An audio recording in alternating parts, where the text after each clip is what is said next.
unaofuata tutakuwa na kocha mkuu. Ili tumelipokea na adhabu tumepata ni milioni 20. Tuko kwenye maandalizi. Mchezo unaofuata tutakuwa tumeshapeleka jina la kocha mkuu ambaye atasimama kama kiongozi wa kusimamia la ufundi la klabu ya soka Mtibwa. Kwa hiyo baada ya kupigwa tu adhabu mmeshampata kocha mkuu? Atatua nchini wakati wote.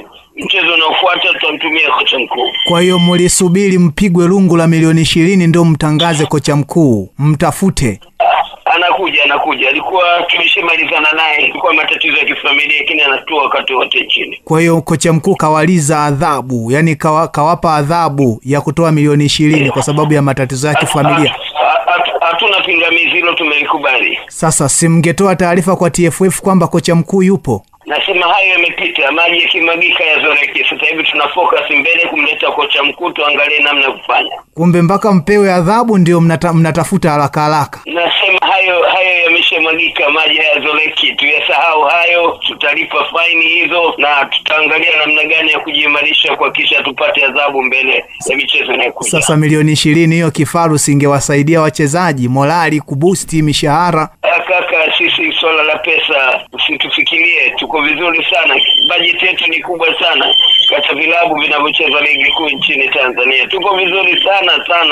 Nilikwambia budget ya miaka 50 kaka, uelewe tuna bibi nyingi sana za klabu, usipate shida. Kwa hiyo kwa sababu mna budget nyingi mnafanya mnavyotaka nyinyi. Yamepita hayo, tutamleta kocha mkuu. Kwa hiyo lini sasa mtamleta? Wakati wowote nchini, wakati wote kabla mchezo wetu inayokuja ligi kuu. Takuwa tayari ameshatua. Tutakuwa tayari. Mkongwe Kifaru. Huyu kocha anatokea wapi? Sio Mtanzania, anatoka nje ya Tanzania. Kwa hiyo niseme tu atakapotua tutasema kwamba ni raia wa nchi gani na anaitwa nani. Kwa nini mnaficha sasa uraia anaotokea na ni nani jina? Kwa nini mnaficha hata jina? Unajua nikueleze jambo, tumeshanyang'anywa makocha wengi kwa design hii. Ukisema tu anakuja tarehe iko hivyo unakuta watu wameshakaa airport. Si tayari mmeshamalizana naye? Tayari umeshamalizana naye? Tayari kila kitu kiko sawa. Sasa useme jina kama mmeshamalizana naye, unaogopa nini?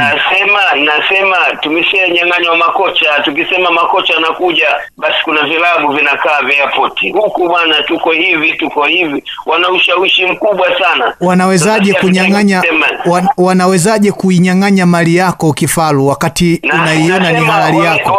Sio mara ya kwanza kaka, wamefanya hivyo. Ukitaka kwenda Simba na kwenda wapi, hatutaki kufanya hivyo kaka. Na mmeangalia falsafa labda ya Mtibwa Sugar kwamba mnahitaji kocha wa design fulani, kwa sababu tunajua ninyi ni waumini wa kutengeneza vipaji vya wachezaji? Huyo mtaalamu zaidi, tulipata makocha wengi wamepita na anayekuja ni mtaalamu sana wa kutengeneza vijana.